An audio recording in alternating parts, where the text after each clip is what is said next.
Assalamualaikum warahmatullahi wabarakatuh. Perkenalkan, nama saya Rudin, CGP Angkatan 8 dari SDN Sumur Batu 4, Bekasi. Perkenalkan, di sebelah saya adalah teman sejawat saya, yaitu Ibu Yuli di kelas 6 SDN Sumur Batu 4. Assalamualaikum Ibu. Gimana kabarnya Bu? Alhamdulillah ya Bu.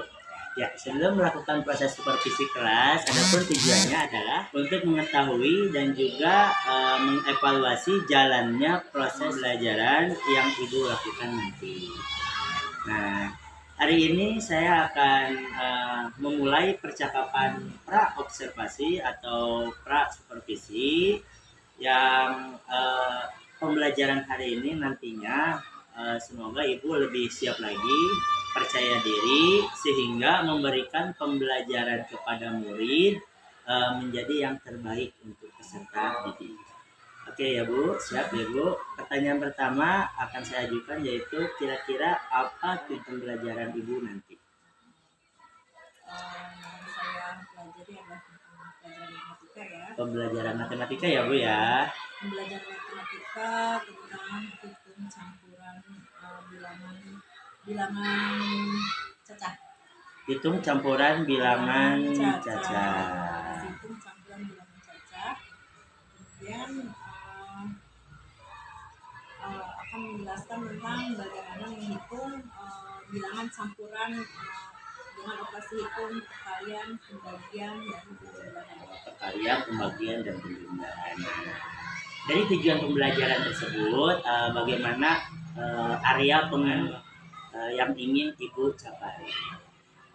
Saya ingin kemampuan anak dalam menyerap pelajaran yang saya berikan.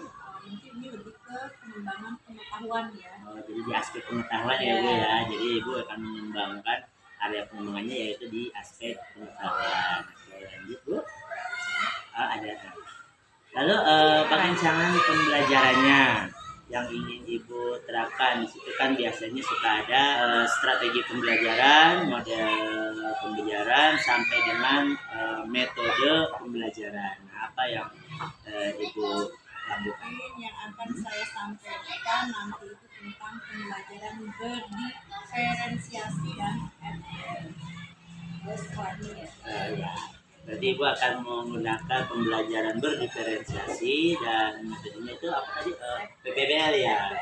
Ya, base of learning. Ya, jadi pembelajarannya permasalahan ya, seperti itu. Mungkin juga nanti ada tugas kali ya Bu ya? Ya, nanti ada LKPD. Iya, dalam LKPD itu ada soal yang menceritakan tentang permasalahan hitung campuran. Jadi di sini saya itu siswa menarik siswa untuk memecahkan masalah apa yang harus dia selesaikan dengan operasi apa yang harus dia selesaikan dalam soal tersebut. Seperti itu ya. Lalu bagaimana media pembelajaran yang akan Ibu gunakan nanti di saat pembelajaran?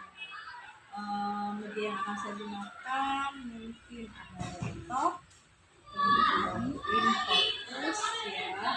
Mungkin juga kalau saya butuhkan saya akan menggunakan layar monitor. Kemudian mungkin hanya itu kali ya untuk sumber yang akan saya pakai. Oh ya udah. Ini kan Ibu tadi kan pembelajaran berdiferensiasi ya, dan termasuk ini adalah sebuah konten ya, berarti nanti Ibu akan ada pemutaran video atau PowerPoint? Mungkin saya akan ada pemutaran video ya. Pemutaran video, oke baik. Dari situ nanti juga akan ada prosesnya, lalu sampai ke langkah selanjutnya yaitu produk yang akan dikembangkan atau yang akan dicapai oleh siswa. Lalu kira-kira kapan ibu melakukan pembelajaran ini? Kira-kira hari apa? Pembelajaran ke jam berapa? Saya akan melakukan pembelajaran hari Jumat. Hari Jumat besok ya Bu ya? Hari Jumat besok tanggal berapa ya? Sekarang itu tanggal 3, berarti tanggal 5. Berarti tanggal 5 ya Bu ya? Tanggal 5 kita akan melaksanakan pembelajaran setelah melaksanakan sholat duha bersama. Sekitar pukul 8. Jadi setelah melakukan sholat duha bersama di sekolah kita, langsung Ibu pembelajaran. Siap ya Bu, nanti saya akan datang ke tempat Ibu, izin saya akan melakukan kegiatan observasi, lalu saya akan melihat, lalu saya akan mencatat hal-hal apa saja yang terjadi di dalam kelas. Seperti itu ya Bu ya. Sebelum kita akhiri, nanti percakapan ini akan dilanjut ke observasi. Nanti pas observasi ini atau pas supervisi ini, saya akan mengundang PP atau pengajar praktik pengajar itu dengan Ibu Eka Yani, pengajar praktik saya. Nanti di sana juga saya akan Ibu Eka juga akan melihat bagaimana proses pasca observasi nanti. Jadi saya izin, nanti saya ada PP, nanti saya izin ya Bu ya. Nah, sebelum kita akhiri dari percakapan ini, kira-kira apa yang menjadi hasil percakapan yang kita capai hari ini? Kira-kira saya ingin mengembangkan proses pembelajaran saya. Saya juga ingin lebih percaya diri lagi ya dalam memberikan materi kepada siswa. Kemudian juga saya akan mengembangkan metode yang kira-kira bisa membuat siswa lebih memahami apa yang akan disampaikan oleh guru. Terima kasih Ibu. Percakapan hari ini cukup sekian ya Bu ya. Terima kasih sudah melakukan observasi saya. Dari saya cukup sekian. Terima kasih banyak. Assalamualaikum warahmatullahi wabarakatuh. Waalaikumsalam.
Ya, sebenarnya tujuh yang harus dijelasin nih, karena kalau sudah tambah,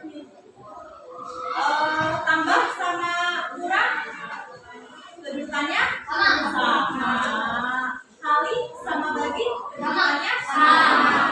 Jadi kamu harus mengingatkan mana yang harus didahulukan, mana yang harus nanti di terakhir ya menghitungnya. Tetapi kalau ada dalam kurung, kalian pasti berbiasa dalam kurung. Contohnya nanti lebih jelas lagi. Tapi ibu jelasin dulu saja kalau di sana ya. Contohnya seperti ini.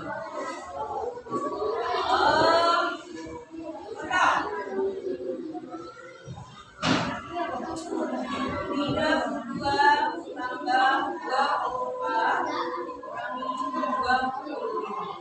Nah ini tambah sama kurangan. Kedudukannya apa? Sama. Coba kalau kalian hitung berapa jumlahnya? Berapa nak? Ayo siapa? 31. 30. Betul salah? 31 gimana? 30 oh iya 32 tambah 24 berapa? 56 kurangi 25? 31. Ini kalau saya mau kan sudah dua apa? Jadi harus cepat. Jadi harus cepat. Kalkulasinya lagi. Penjumlahan, pengurangan harus hafal, harus bisa. Harus hafal, harus bisa. Sekarang contoh lagi ya.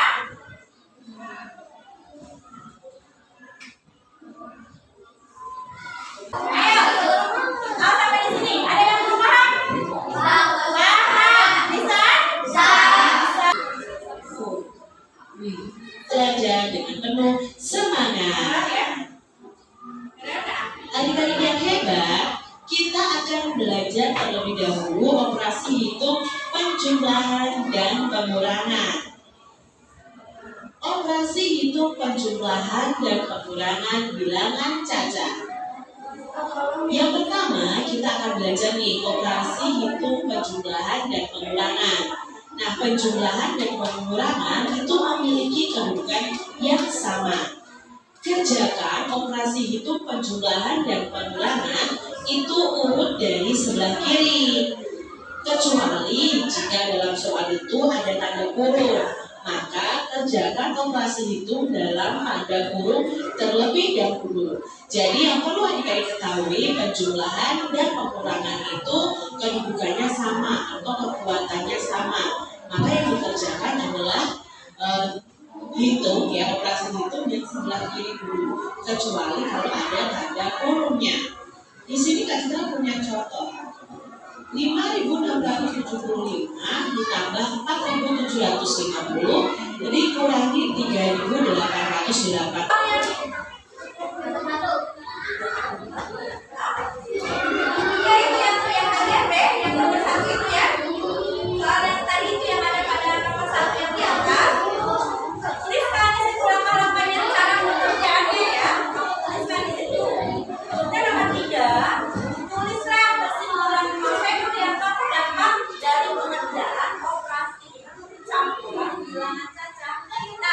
Dengerin maksudnya.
2.750. Jika Ino membeli 24 buku tulis,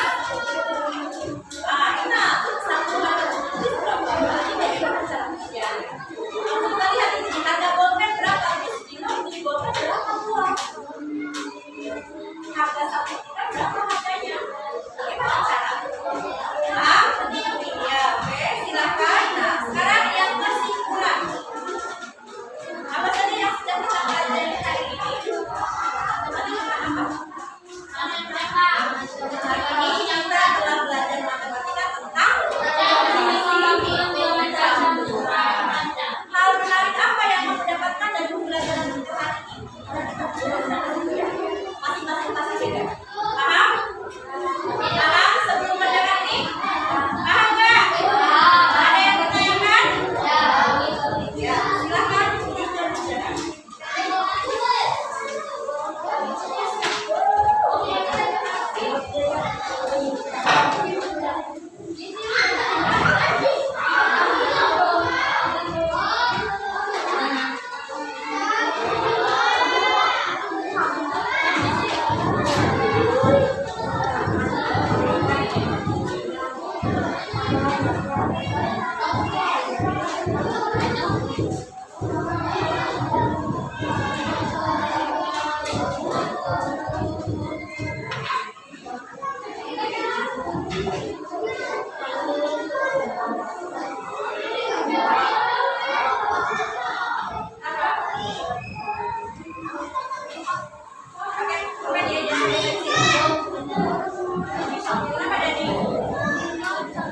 Kenapa?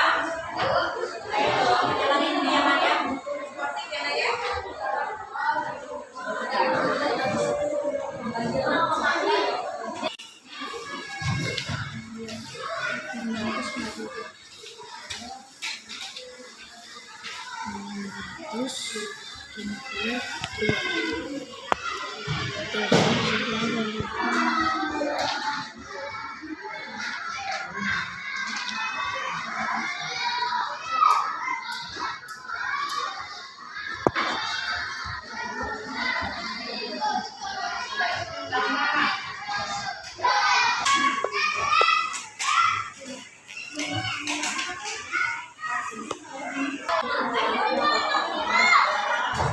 Udah selesai nih, udah 5 menit.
Tadi ada yang salah banyak, kenapa itu?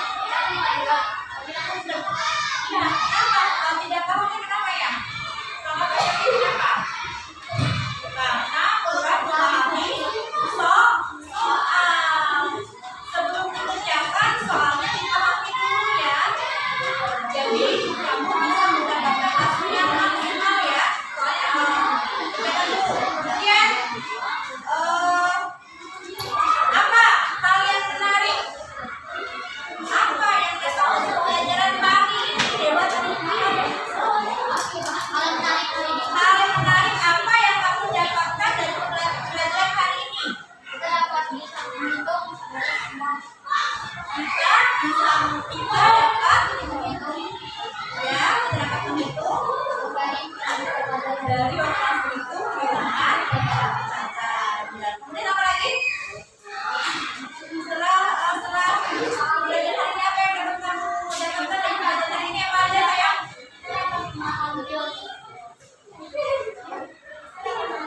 Kita dapat mengenai soal cerita dan menyelesaikan masalah operasi hitung bilangan cacat.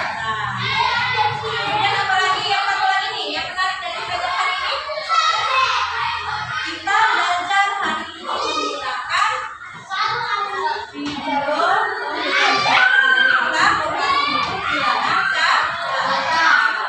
Ya, mungkin dari itu sampai sekian pelajaran hari ini.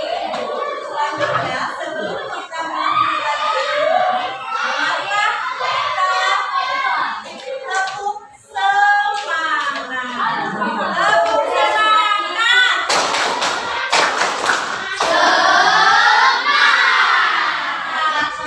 Belajar Pancasila. Belajar Pancasila.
Sekali ya.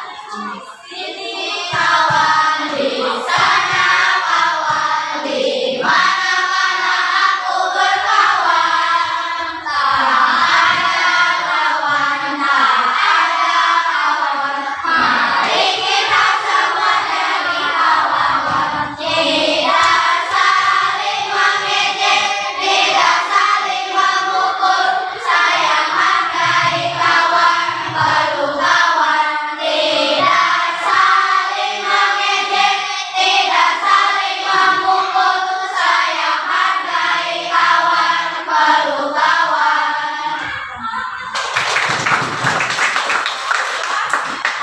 Kejadian hari ini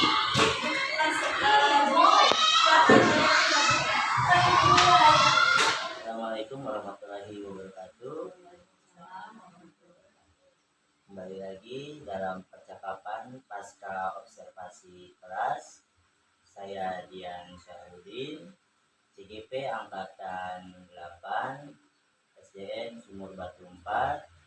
Bersama saya ditemani oleh Ibu Yuliati, wali kelas 6, dan ditemani dengan PP saya yaitu Ibu Eka Muharramah. Siang Ibu, apa kabar? Gimana kabarnya?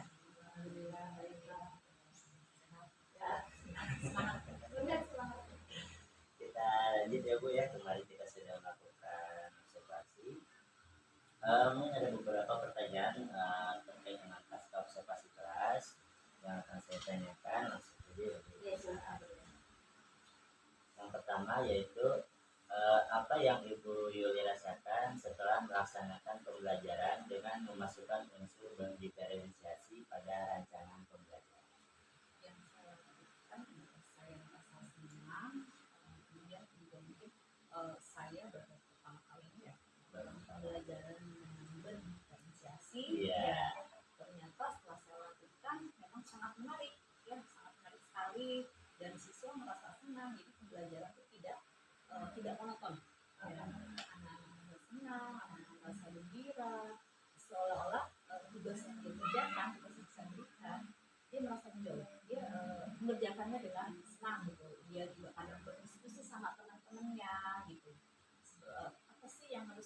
jawab nomor sekian, jadi dia berdiskusi. Nah, jadi antara siswa saya yang satu dengan siswa yang lain, dia berdiskusi.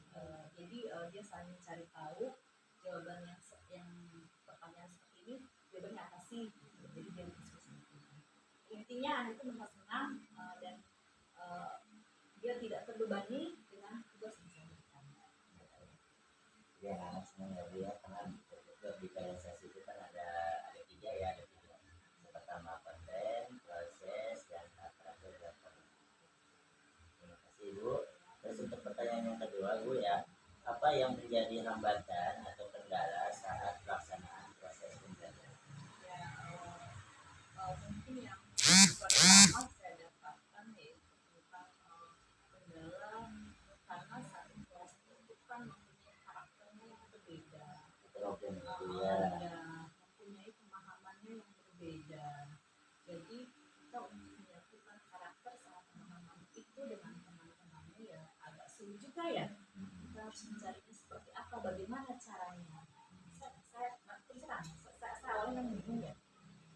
Bagaimana untuk menyatukan pemahaman itu dengan pemahaman yang berbeda bisa kita satukan dengan pembelajaran yang berdiferensiasi ini ya, dengan karakter yang berbeda, dengan pemahaman yang berbeda. Saya harus mencari apa yang mereka inginkan, apa yang akan mereka laksanakan supaya pembelajaran saya bisa tersampaikan sama pesertanya. Harus seperti itu. Apa yang menurut Ibu Yuli sudah puas atau berhasil dalam pembelajaran? Sebenarnya kalau dibilang puas sih Belum puas Bu, ya. Belum puas ya Bu ya. Kalau dibilang belum berhasil juga mungkin belum berhasil ya, karena masih banyak yang saya rasakan kekurangan saya ya. Mungkin di sini saya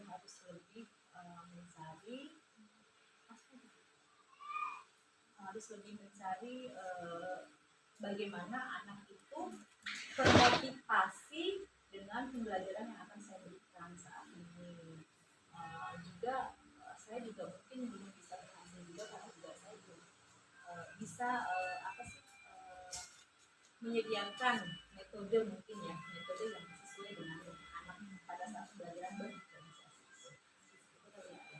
Intinya saya belum merasa berhasil, belum merasa puas ya, seperti itu. Jadi masih banyak kekurangan. Masih banyak kekurangan ya dalam pembelajaran juga. Ya, saya sendiri juga merasakan hal tersebut. Masih banyak kekurangan. Apa hal positif yang menurut Ibu Yuli lakukan selama proses pembelajaran? Yang saya merasa positif dan saya merasa senang karena anak-anak merasa senang, merasa enjoy. Dia melaksanakan pembelajaran, dia merasa tidak terbebani dengan apa yang saya berikan. Itu aja sih yang saya merasa hal positifnya ya, yang saya ambil ya. Jadi mungkin dengan pembelajaran secara berdiferensiasi itu anak-anak sebetulnya merasa senang, merasa happy, dia juga tidak merasa terbebani dengan apa yang saya berikan, tugas yang saya berikan. Nah, selanjutnya Bu, apa yang akan Ibu Yuli tingkatkan untuk pembelajaran selanjutnya? Metode saya, cara saya, metode yang lebih menarik lagi, yang membuat siswa pada saat saya masuki ke ruangan kelas dengan pembelajaran yang akan saya berikan, mereka akan terangsang, mereka akan senang. Oh iya, begini masuk, yuk kita belajar dengan semangat gitu loh. Intinya berarti saya harus mencari metode yang akan saya berikan. Mungkin harus bervariasi ya. Tapi mungkin saya juga harus banyak baca, banyak belajar ya, apa sih metode yang kira-kira sesuai dengan anak-anak pada usia mereka itu. Karena saya pegang di usia Rahman ini usia sedang masanya dia kayaknya sih kalau saya perhatiin nih Bu ya, udah suka sama lawan jenis gitu. Kadang-kadang iya, saya kan dari Rahman ya Bu ya. Kadang-kadang dia suka, Bu, ini kan suka sama dia, kemarin kan jadi tembak sama dia. Kamu masih kecil udah berpacaran. Jadi saya bercanda seperti itu, maksudnya anak-anak biar senang loh, biar pada saat pelajaran dia biar happy, merasa happy. Saya janganlah kalau bisa masih kecil jangan pacaran dulu deh. Enggak, dia kan suka sama dia, makanya dia kan kalau belajar deket dia. Oh ya udah boleh sih, yang penting rasa prestasi kamu bagus, belajar kamu lebih, nilai kamu lebih bagus. Jadi kamu dengan senangnya sama seseorang, kamu bisa termotivasi, saya gituin. Jadi bukannya saya mengajak dia harus seperti ini, bukan Bu. Cuma saya mencari motivasinya dia untuk belajar lebih baik lagi. Jadi oke lah, kamu boleh suka sama dia, tapi kamu nilai kamu harus naik, saya bilang. Jadi dia motivasi buat kamu, dia juga sama seperti itu. Jadi kalau kamu jangan belajar, kamu jangan malah jadi kendor gitu, saya bilang seperti itu. Jadi anak senang sih. Tapi saya bukan mengajarkan dia untuk berpacaran, bukan.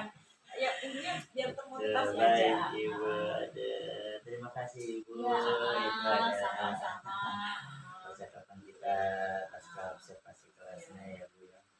Mungkin ada tambahan atau timbal balik dari Ibu Eta terhadap pasca observasi kelas ini. Ya.